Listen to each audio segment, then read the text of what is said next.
My son is almost 2 and I've been letting him watch Cocomelon, but now I had to get him speech therapy so I can get him to talk. There are hundreds and hundreds of anecdotes in which parents mention the exact same problem. The Cocomelon show is so insanely addictive, it's being compared to nicotine and causing developmental issues amongst the kids who can't stop watching.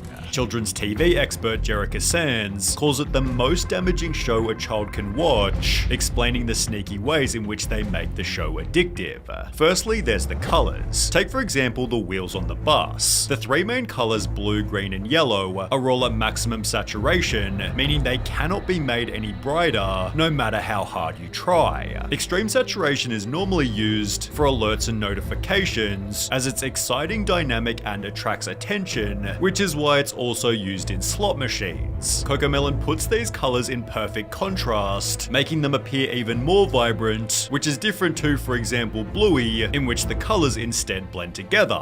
Cocomelon's also different because it's highly repetitive. There's a reason they have 38 videos with over 1 billion views. A child's brain is wired to learn through repetition, so it feels right to them to watch the same thing over and over again. Cocomelon abuses this in almost every video. For example, in the Yes Yes Playground song, they pick a word to repeat 3 times in every sentence, pairing it with a subtly repeating background lullaby, keeping children hooked. Literally no show or movie puts my son into a deep trance the way Cocomelon does. The second it's on the TV, he turns into a toddler zombie who doesn't see or hear anything else that's going on in the room. This is only exacerbated by Cocomelon's subtitles, which have also been a heavy point of criticism. The letters are not educational, I can barely read them fast enough. It's simply another interesting element to capture your little one's attention. Cocomelon explains in every description, our goal is to help make learning a fun and enjoyable experience for kids, giving you the peace of mind that your children are receiving quality educational content. But people have argued that they're teaching exactly what children shouldn't do.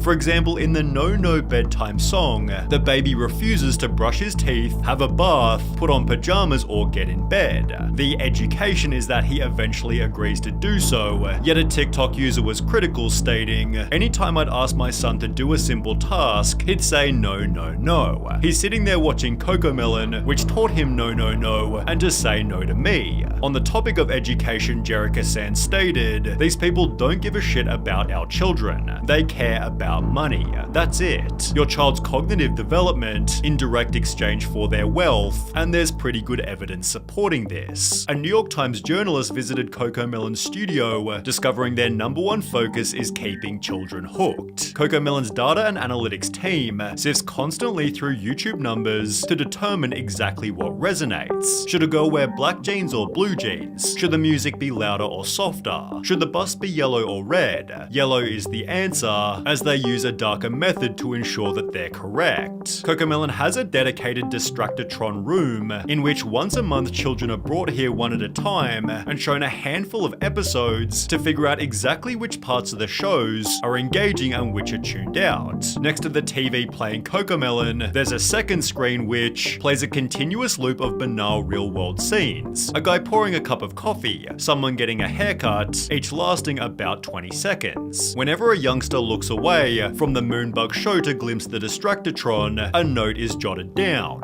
We can see what they're looking at and the exact moment when they got distracted. Therefore, education clearly isn't the primary goal. Keeping kids' attention is, and this is proven by Cocomelon's most addictive element, rapid camera cutting. It's crazy how many times the frame changes on Cocomelon. It's the same type of addicting behavior that we experience on a TikTok binge. It's the quick change of frame that releases that dopamine and makes the videos addicting to watch. Count the seconds between a change of frame. Well, TikToker the Circus Brain did exactly this. He firstly counts the changes on My Little Pony, concluding there's about 6 seconds between each cut. He then compares it to Cocomelon. 1, 2, 1, 2, 3, 1, 2, 1, 2, 1, 2, 1, 2, 1, 2, 1. In her video, The Nightmare That Is Cocomelon, Savantix draws a similar conclusion. She found that 96% of the shots in Baby Shark were shorter than 2 seconds. She then compares 4 different animated shows, again finding Cocomelon has the shorter shots. The longest shot on a Cocomelon video was 6 seconds. The longest shot on Arcane was 8 seconds. The longest shot on Bluey was 27 seconds. And the longest shot on Encanto was 18 seconds. Which, when combined with every other element, creates some terrifying statistics. Dr. Kristen Summer explained that when showing an infant normal video content, they'll focus on the screen just 11% of the time. However, when the video is instead switched to Cocomelon, their screen engagement skyrockets to a whopping 74%. This therefore produces stories such as this. I used to volunteer for a preschool and they had song time. A Cocomelon video came on and all of the tots stopped what they were doing, put down their cheese crackers, and remained fixated on the screen for the duration of the video. It was honestly kind of terrifying. YouTuber Saberspark shared his own personal anecdote. He asked to watch a Disney movie with his 2 younger cousins, who both completely refused, and instead spent all day glued to an iPad playing the addictive show.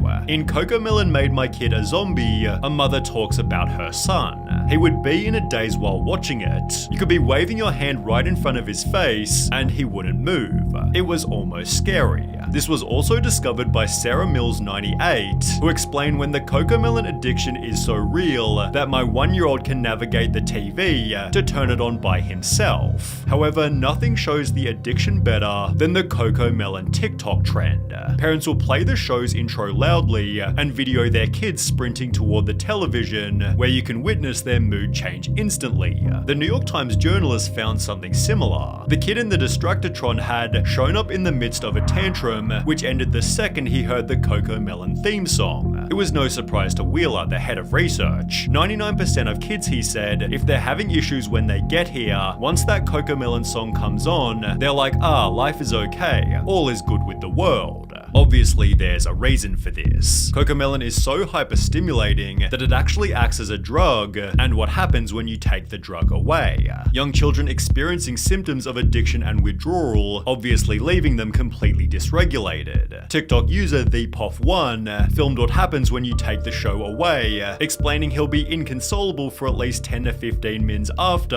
adding in the description, Cocomelon meltdown is legit. Once you have a taste of the cocoa, it's hard to break the addiction, which this Reddit user had experienced even worse. My husband and I have been worried about our child. I can slowly see how she'd throw violent tantrums at home and in church whenever she'd get bored and would want to watch the show. Her behavior changes the moment she watches the show, and she will not even eat her meals if she wouldn't watch it. After these tantrums end, kids can experience a general discomfort in the speed of everyday life. The more they watch the show, the more their brain begins to expect this intense level of stimulation. Basically, Cocomelon overstimulates their brains so much that everything else just seems slow and boring in comparison. However, the potential consequences get much worse than this. As mentioned at the start, it was the cause of a child's speaking problems, with a notable reply reading, "Same thing happened with my daughter too. She's 4 but can't speak properly. She knows the words, but she does not like to frame the sentence or speech. She has been watching these Cocomelons or such other stuffs for 2 or 3 years. Hope we're not too late." Over on Reddit, a speech-language pathologist explained, "Screen time in general is linked with speech delays for a variety of reasons, but Cocomelon is excessively bad. Firstly, unlike other TV shows or movies, it doesn't have a story. It's just very short clips with poorly written songs. The kids aren't able to follow the plot, learn vocabulary, and see the resolution of a conflict, supported by infant specialist Meg Fora." And the problem with fast-paced TV programs is that we find that little one's language development is slower. On the Agents of Speech YouTube channel, this is again confirmed. The main problem with watching videos on the internet is that they don't know how to use the language that they learn. But he adds that 4 to 5 hours of screen time per day can make a toddler completely non-verbal.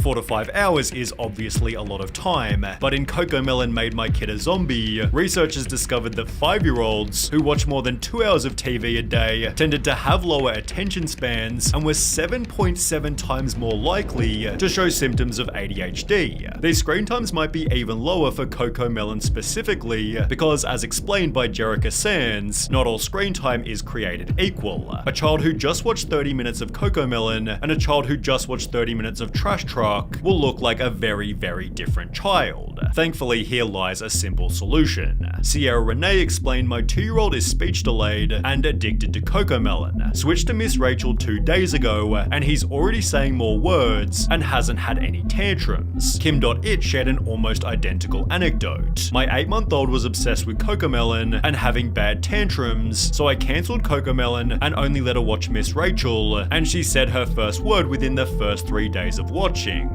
Clearly, parents are able to simply change the channel, but not before leaving Cocomelon a massive amount of dislikes. They've therefore earned the title, the absurdly popular kids show parents hate, and Cocomelon has actually responded to the criticism that explain our shows are not intended to replace outdoor playtime or playdates. They have a place in children's entertainment time, and as with food, exercise, etc., it comes down to each parent to find the right and appropriate balance for their children. Our responsibility is ensuring that the quality of the content that we produce is high and beneficial for the development of a child's cognitive and soft skills. It is worth adding that our social media communities are filled with stories of parents who experience firsthand how Moonbug content helps their children. Cocomelon does have a crazy amount of supporters, but it's obvious that some of them are simply ignoring the downsides. My baby learned the alphabet and numbers from Cocomelon. She may not speak a complete sentence, but she expresses her wants through phrases. But is it Cocomelon's responsibility to ensure that babies are talking? Well, no. People love blaming cartoons and games for raising children, and not the shitty parents that don't step in